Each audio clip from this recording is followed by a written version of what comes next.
Tough times don't last, but tough people do. All right, I know it's a cliche, but everyone is talking about a recession. The entire nation is expecting it soon. In this video, we're going to go over how to prepare for a recession and endure a recession. Hey, what's going on, everybody? My name is Maoli Vodi with financiallypresent.com, your one-stop shop for financial and educational or investment education needs. And today we're going to talk about a recession. And let me just set the scene for you. Okay, we are coming off of a more than 2-year pandemic. We've had inflation at an all-time high within the last 40 years at 9.1%. We have Russia in war with Ukraine. We also have cost of goods and services all over increasing. We additionally have employers now trimming back how much they want to hire or how many people they're going to hire. In fact, they're freezing or slowing down how many people they will hire, all in preparation of a recession. So now what do you, as a consumer, as an investor, as someone looking to learn how to invest, what do you do? Let's talk about it. But first, let's take a moment and talk about what a recession actually is. It's essentially just 6 months of negative economic production, or lower gross domestic product. GDP is what we like to call it. And the GDP is simply the goods and services that our country provides. And what this recession, if it does happen, as people are projecting, what this will do is actually let us know what companies are able to endure the tough times and what companies can manage through and get on the other side of this. And this is especially important for you as an investor to be able to discern the two. So here are 5 ways that we can be sure we are prepared for a recession and can make sure we get out on the other side of this unscathed. Okay. Number 1, reduce your spending. This may seem obvious, but in the trenches, you will realize that you are paying more for things without realizing. Look, consider this.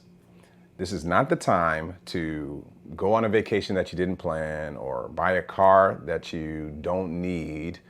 You're going to have to explore options as far as repairing or fixing things in order to prolong how long you use them. You're not going to want to incur new costs or incur costs that you would be using your credit card for. And that's because, of course, interest rates are rising for borrowing. It's rising for a lot of things, but it immediately rises for borrowing. So that's going to negatively affect you. And think about how businesses price their goods and services to you. They're going to factor in the actual cost to make the good, how much it takes to transport it or get it to you. Then they also have to factor in any profit that they need to make. So if their costs are naturally higher due to inflation, you can guarantee those higher costs are going to be passed on to you as the consumer. And the way that you can combat this right now is, if it's something that you don't need, try to go without it. If it's something you need, be sure that you're ready to incur the costs, because inflation is real and these costs are going up. So do your best to reduce spending. Number 2, confirm your job security in your industry. Okay, this is critical, extremely critical for you, because your job is naturally going to be your lifeline. So think about your industry that you're in, because this will vary. Restaurants, for example, a lot of them tend to fail in the first year, so you have to be mindful of that. If you're working at a brand new restaurant, be very careful and you have skills that will transfer elsewhere. Just be ready in the event that they may have to close down doors or need to downsize. Find a way to make yourself just more versatile in that industry so that you can pivot if you need to move to another restaurant and provide different services. But there are all types of industries out there that are going to experience some downsizing, and you have to be ready. You have to make sure that you have these conversations. So it may be something as simple as asking the business owner or your supervisor, hey, what are some plans to expand? And in the back of your mind, you're looking for clues on if they're going to be maintaining things consistently or downsizing. If they're going to expand and open up different locations, maybe you can work towards a promotion and things of that nature.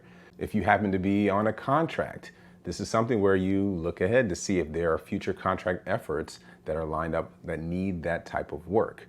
All of this is just to make sure that you are ready and aware so that if something were to happen and your employer downsized, you can say, or you don't have to say, I saw that coming. You can say, I got something else lined up anyway.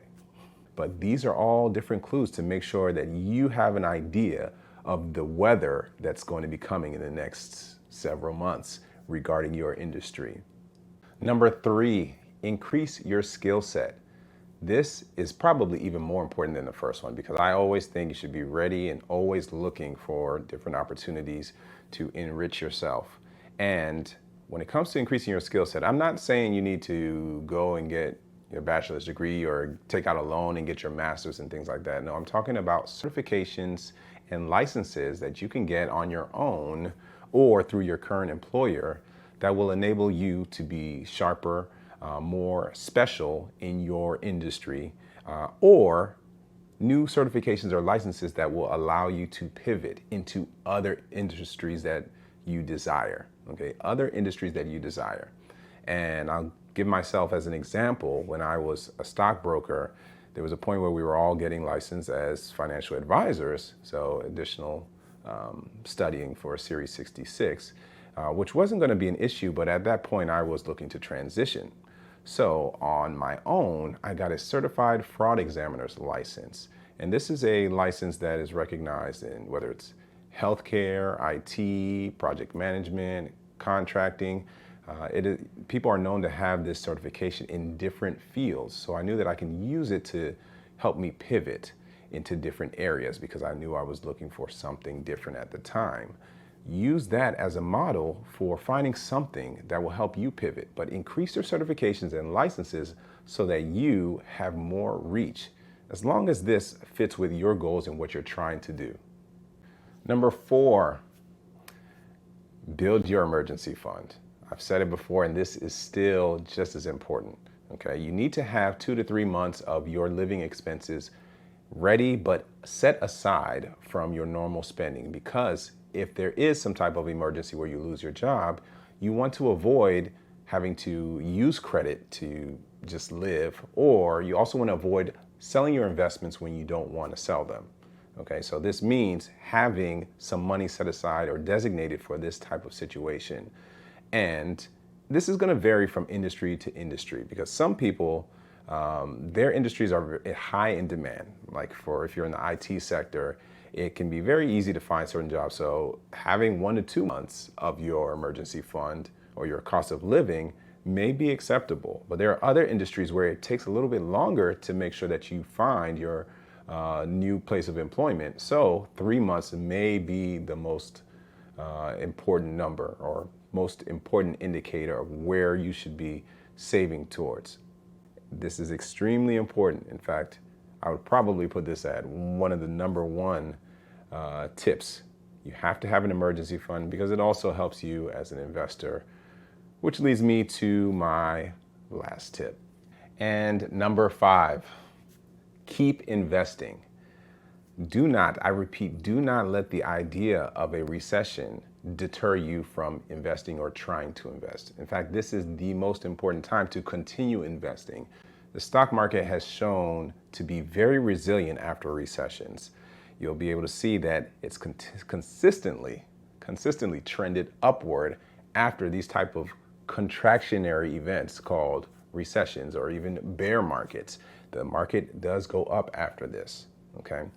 You're gonna find investments that are on discount, investments that are have been pressure tested because of this recession environment or because of a potential recession environment. So what you'll see is that you'll find out what companies can endure recession and which ones cannot. So it's actually important for your portfolio because it's going to reveal the true winners or not. This is why it's extremely important to invest in a diverse manner. You have to make sure you spread your funds across multiple investments so that you aren't wrong about the right industry, but the wrong company. Let's put recessions in perspective again.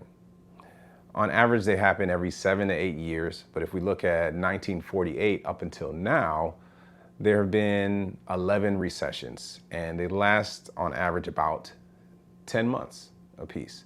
If you took out the 2020 recession spurred by the pandemic, the last recession we've been in was 14 years ago.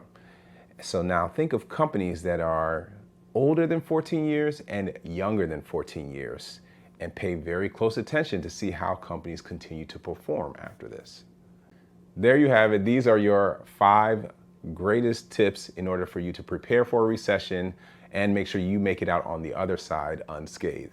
If this video was helpful for you, I want you to hit that like button if you didn't already, subscribe if you're new to the channel, and turn on notifications so that you don't miss out on future notifications. And until next time, stay present.